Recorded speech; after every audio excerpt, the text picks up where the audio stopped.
მოგესალმებით მეგობრებო. სიტყვა დედა ჩვეულებრივ ასოცირდება ზრუნვასთან, სითბოსთან და სიყვარულთან. თუმცა ველურ ბუნებაში ბევრად განსხვავდება სენტიმენტალობა. სარედაქციო გამოცემამ ესკმენმა ცხოველთა სამყაროში განახორციელა დაკვირვებები და მათ უჩვეულო დედობრივი ქცევების შესახებ გვაცნობეს.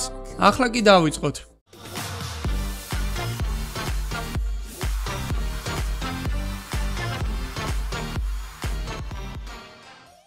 ნომერი 10. ლანგური. ამ სახეობის მაიმუნები გამოირჩევიან სისასტიკით. თავიან ჩვილებს ცუდად ეპყრობიან. ბავშვთა მიტოვება, გატაცება, უგულებელყოფა და ინფანტიციდი ხშირია ლანგურებს შორის. მშობელი ყოველთვის ცდილობს მოკლას თავის პატარა, რომელიც არის უძლური და გამოფიტული. ნომერი 9. აფრიკული შავი არწივი. ამაყი არწივი დებს ორ კვერცხს და სიცოცხლეს მხოლოდ ერთ პარტყს უნარჩუნებს. პირველ კვერცხს აძლევს საშუალებას, რომ გამოიჩეკოს, ხოლო მეორეს ასე რომ ვთქვათ გადარჩება თუ ის ძლიერია და შესწევს საკმარისი გამძლეობა. ყველაფერი დამოკიდებულია მის ბედზე და სიძლიერეზე. როდესაც მეორე ბარტყი გამოიჩეკება, ის ცდილობს მოკლას თავის კონკურენტი. აფრიკული შავი არწივი მიიღებს იმ ბარტყს, რომელიც ბრძოლაში გაიმარჯვებს. ხოლო ამ პროცესს დედა მშვიდად ადევნებს თვალს. ნომერი 8. შავი დათვი. შავი დათვი აჩენს 1-დან 3-მდე ბელს, როგორც მისი მონათესავე პანდა. პატარებს გაუმართლებთ იმ შემთხვევაში, თუ დათვი გააჩენს 2 ან 3 ბელს. მაგრამ როდესაც იბადება მხოლოდ ერთი, დედა მიატოვებს მას. ცოტა უხეშად რომ ვთქვათ, აგდებს თავის ბელს. ხოლო ამის შემდეგ ნაყოფს დიდი იმედებით ელოდება მომავალი წლისთვის. ნომერი 7. ზვიგენი გალაპაგოსის კუნძულებიდან. ზვიგენის ეს სახეობა ცოცხლად მშობიარეა. ის ძლივს აძლევს პატარას შანსს, რომ მშობლის საკვები არ გახდეს და ამიტომ დედა თავის შთამომავალს არაღრმა წყალში ტოვებს. არა მხოლოდ იმიტომ, რომ იქ ადვილად შეუძლია ისწავლოს ნადირობა, არამედ იმიტომ, რომ ნაკლებად არის შანსი, რომ შეხვდეს ზრდასრულ ზვიგენს. თუ დედა თავის შვილს შეხვდება, მაშინ მასზე ნადირობას იწყებს. საბოლოოდ კი ყველაფერი ნამდვილ კანიბალიზმით მთავრდება. ნომერი 6. ჭიანჭველების დედოფალი ადეტომირმა. ამ ჭიანჭველებს შეგვიძლია არასრული კანიბალები უწოდოთ. კოლონიის დედოფალი ლარვას აძლევს საშუალებას, რომ იცოცხლოს.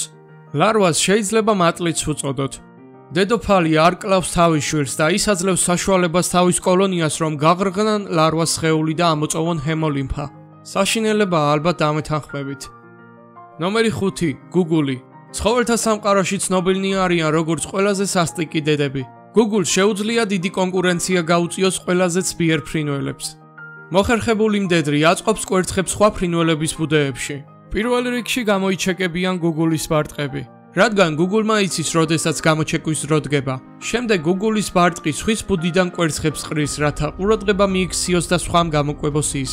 ხოლო დედა მშვიდად უყურებს პროცესს. ნომერი 4. გიგანტური პანდა.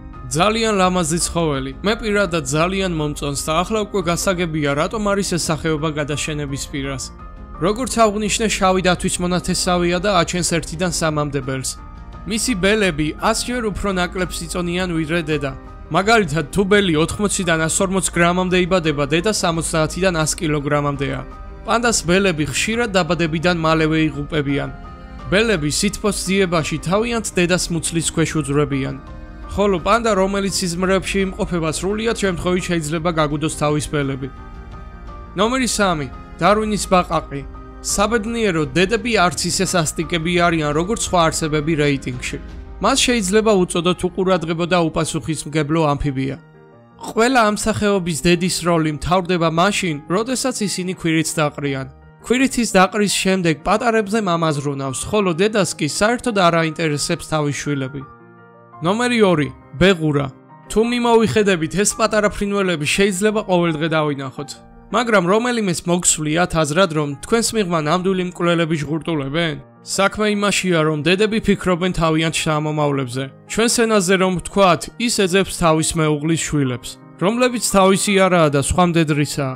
როდესაც მდედრი იპოვის სხვა მდედრის ბუდეს, ყველაფერს უნადგურებს, მათ შორის კვერცხებსაც.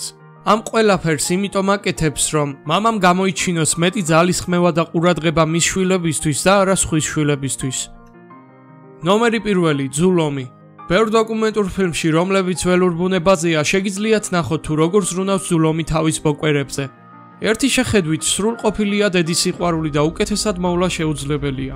მაგრამ ძალიან ცოტამ თუ იცის, რომ ბძულომი უფრო თავის მდედრ შვილზე ზრუნავს, ვიდრე მამრ შვილზე.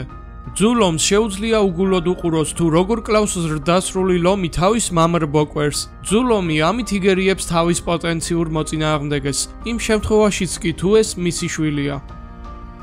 მადლობა ყურადღებისთვის, გამოიწერეთ არხი და დაელოდეთ საინტერესო ვიდეოებს.